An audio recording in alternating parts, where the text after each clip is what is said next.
Olá, tudo bem? Seja muito bem-vindo ao meu vídeo sobre o movimento rotacional e sistemas dinâmicos.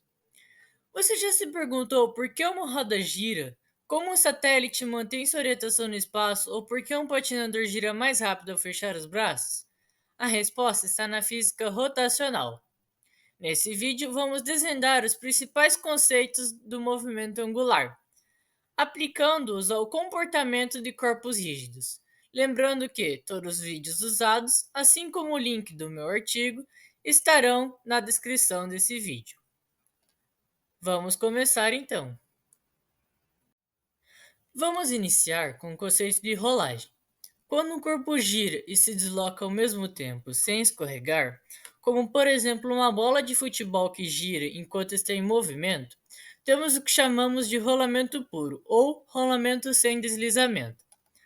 Para facilitar a compreensão do conceito, adotaremos um modelo idealizado, no qual consideramos um corpo rígido, maciço e simétrico, rolando sobre uma superfície sem deformações e sem perdas de energia, como por exemplo as causadas por esterese ou atrito interno. Embora essas condições nem sempre sejam encontradas na prática, elas nos permitem entender os princípios fundamentais do movimento de rolamento de forma mais clara.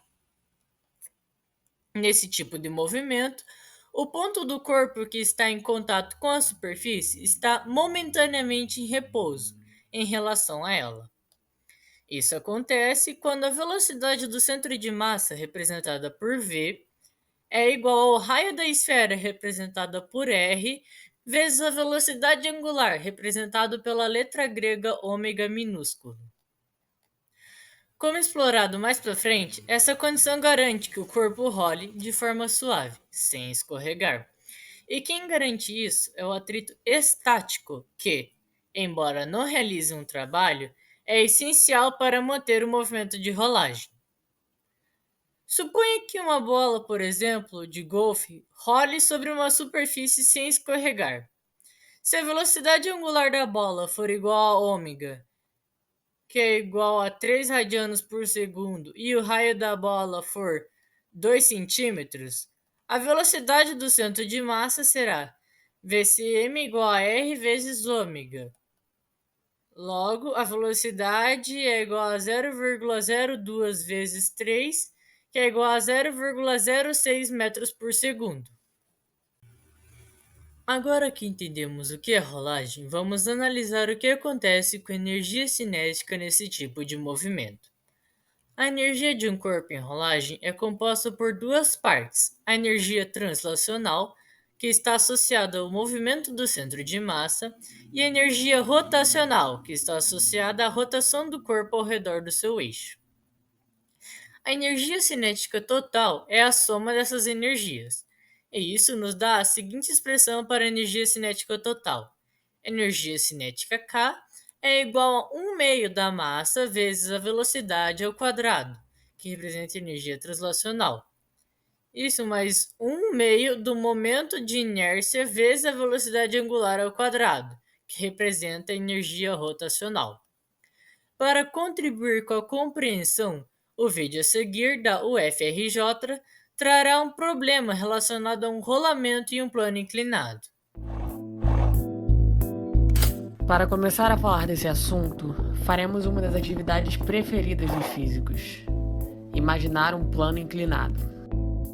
No topo desse plano, colocamos um cilindro, um anel e uma esfera, todos de mesma massa.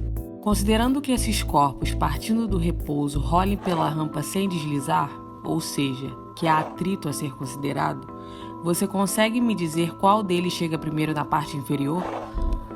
Ou, uma pergunta melhor ainda: por que eles chegariam em tempos diferentes se sabemos desde Galileu Galilei que objetos independentes de suas massas percorrem a mesma altura no mesmo tempo sob a ação da gravidade?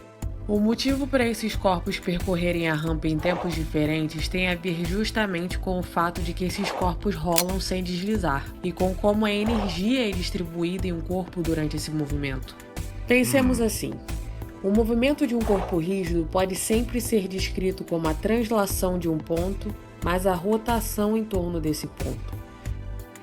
Como os objetos não deslizam, o atrito não dissipa a energia, então podemos dizer que haverá conservação de energia mecânica desses objetos. Enquanto os objetos rolam, parte de suas energias potenciais gravitacionais estão sendo transformadas em dois tipos de energia cinética, a de translação e a de rotação, onde ômega é a velocidade angular de rotação em torno do centro de massa e VCM é a velocidade de translação do centro de massa. Essas energias dependem da massa e do momento de inércia em relação ao eixo de simetria que passa pelo centro de massa dos objetos, respectivamente. Assim como a massa total mede o quão difícil é causar uma translação no objeto, o momento de inércia mede o quão difícil é causar uma rotação. Essa grandeza depende da massa do corpo rígido e de como ela é distribuída nele. A massa desses objetos é a mesma, mas a distribuição de massa em cada objeto é diferente. Isso explica porque eles levam tempos diferentes para percorrer a rampa. A velocidade de cada corpo descendo na rampa vai depender do processo de conversão da energia potencial gravitacional das energias cinéticas de rotação e translação em cada corpo.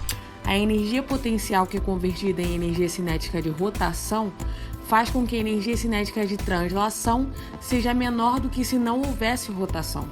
Quanto maior for o momento de inércia de um corpo, maior a contribuição da energia cinética de rotação, menor a contribuição da energia cinética de translação e, consequentemente, menor a velocidade do objeto ao final da rampa.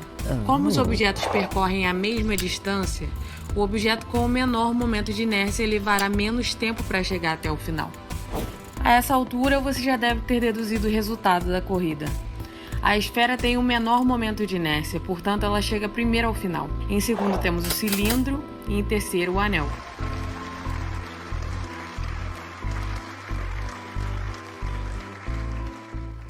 Em suma, cada corpo distribui sua energia de forma diferente, dependendo do momento de inércia representado pela letra I.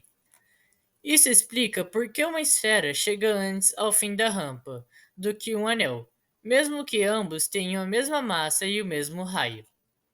Vamos calcular a energia cinética total de uma esfera maciça, supondo que a esfera tenha massa igual a 2 kg e raio igual a 0,1 metros, rolando sem escorregar com velocidade constante de 1,5 metros por segundo, com o momento de inércia da esfera sólida sendo 2/5 da massa vezes o raio ao quadrado. Substituindo na fórmula geral, obtém-se que 70% da energia mecânica total está associada à combinação de translação e rotação, e a energia total será de 3,15 joules. Como o atrito estático não realiza trabalho, essa energia é completamente convertida em energia potencial gravitacional, no caso de um plano inclinado, como do exemplo do vídeo.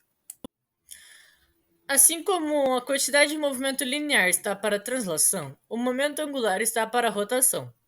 Para um corpo rígido girando em torno de um eixo fixo, o momento angular é dado por momento angular, representado pela letra L, é igual ao momento de inércia I vezes a velocidade angular, ômega. Esse vetor L aponta na direção do eixo de rotação, e pela regra da mão direita, se você posicionar a mão com os dedos curvados no sentido da rotação, o polegar estendido indicará a direção do vetor ômega e, consequentemente, o momento angular L. Para partículas isoladas, usamos momento angular L igual ao vetor posição da partícula, representado por R, vezes o vetor da quantidade de movimento. Agora vamos considerar um disco maciço, de massa igual a 3 kg e raio 0,2 metros, girando em torno de seu eixo central com velocidade angular ômega igual a 10 radianos por segundo. O momento de inércia do disco em relação ao eixo é igual a 1/2 da massa vezes o raio ao quadrado. Substituindo os valores, obtém-se que I é igual a meio vezes 3 vezes 0,2 ao quadrado, que é igual a 0,06 kg metro quadrado. L igual a I vezes ômega, ou seja, 0,06 vezes 10, que é igual a 0,6 kg/m² por segundo. Isso evidencia que o momento angular depende não só da velocidade angular, mas também de como a massa está distribuída no corpo. Assim como uma força gera aceleração linear, um torque gera aceleração angular. Isso é expresso pela forma rotacional da segunda lei de Newton. Torque, representado pela letra grega τ, é igual ao momento de inércia I vezes a aceleração angular, representado por α. Ou seja, τ igual a I alfa. O torque também pode ser calculado pelo produto vetorial entre o vetor posição da força e a própria força. Τ igual a R vezes F vezes o seno do ângulo entre R e F, representado pela letra grega φ. Em outras palavras, o torque é a força vezes a distância do ponto da força ao eixo de rotação. Observe como o momento de inércia influencia a aceleração angular. Quanto maior o momento de inércia, menor será a aceleração para o mesmo torque, de forma análoga como na segunda lei de Newton. Uma grande massa implica uma pequena aceleração sobre a mesma força. Por exemplo, considere um cilindro maciço, de massa igual a 2 kg e raio igual a 0,1 metros, em que se aplica uma força tangencial de 4 newtons na borda. O torque aplicado será τ igual a R vezes F, que é igual a 0,1 vezes 4, que é igual a 0,4 Nm. O momento de inércia do cilindro em torno do seu eixo é igual a 1 meio vezes a massa vezes o raio ao quadrado. Logo, I será igual a 1 meio vezes 2 vezes 0,1 ao quadrado, que é igual a 0,01 kg/m².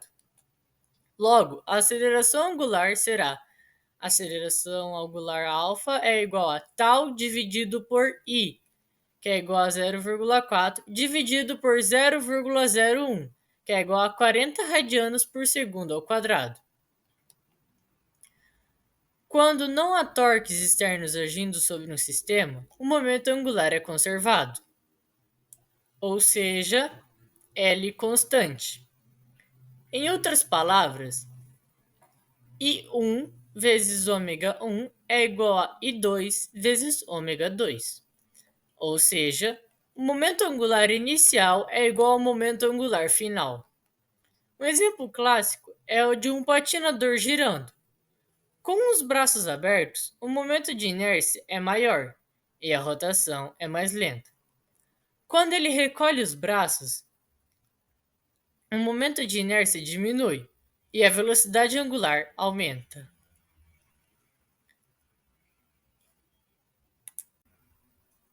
Um fenômeno fascinante que envolve o momento angular é o movimento de precessão, observado em giroscópios. Quando o peso do giroscópio gera um torque perpendicular ao vetor L, ele não muda o módulo do vetor L, mas sim a sua direção. Isso faz com que o eixo do giroscópio descreva um movimento circular, chamado de precessão, como na figura ao lado. A fórmula da frequência angular de precessão é ômega, representado pela letra grega maiúscula, é igual a massa vezes a gravidade vezes a distância do centro de massa ao ponto de apoio, dividido pelo momento de inércia vezes a velocidade angular.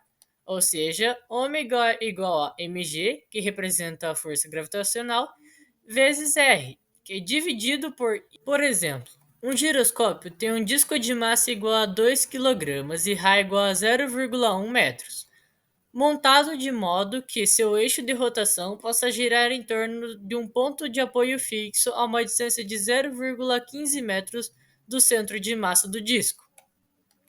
O disco gira em torno de seu eixo com velocidade angular igual a 200 radianos por segundo.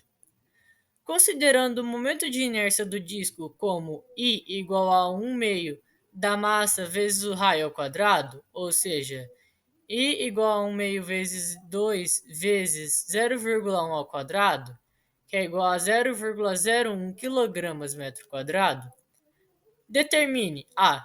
O momento de inércia do disco, b. A frequência angular de precessão ômega do giroscópio e c. O período de precessão t, que é o tempo necessário para uma volta. Vamos agora resolver o exemplo do giroscópio passo a passo. Primeiro, nós extraímos os dados, em que a massa do disco é igual a 2 kg, o raio do disco é 0,1 metros e a distância do centro de massa ao ponto de apoio R é igual a 0,15 metros. E a velocidade angular do disco, ômega, é igual a 200 radianos por segundo. A aceleração da gravidade será considerada como 9,8 metros por segundo ao quadrado. Na alternativa A, o cálculo do momento de inércia do disco. O momento de inércia de um disco em relação ao eixo central, dado por I igual a 1 meio da massa vezes o raio ao quadrado. Logo, I é igual a 1 meio vezes 2 vezes 0,1 ao quadrado. Ou seja, I será igual a 0,01 kg/m². Para a letra B, o cálculo da frequência angular de precessão ômega. A fórmula de precessão é ômega igual a m vezes g vezes r, dividido por I vezes ômega. Substituindo os valores, ômega será igual a 2 vezes 9,8 vezes 0,15, dividido por 0,01 vezes 200. Logo, ômega é igual a 1,47 radianos por segundo. Para a letra C, que é o cálculo do período de precessão T, o período é o tempo necessário para uma volta completa. T igual a 2π dividido por ômega.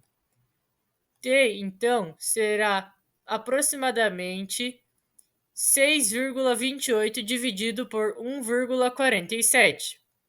Logo, nós chegamos que T é igual a 4,27 segundos.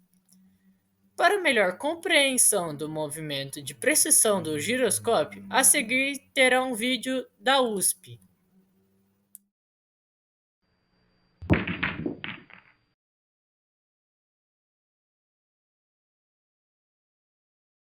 Para este experimento usaremos uma haste presa numa base de madeira, um giroscópio, que é um disco que pode girar em torno de um eixo semelhante a um peão, e uma cordinha ou barbante. O giroscópio tem um furinho no eixo para transpassarmos a corda.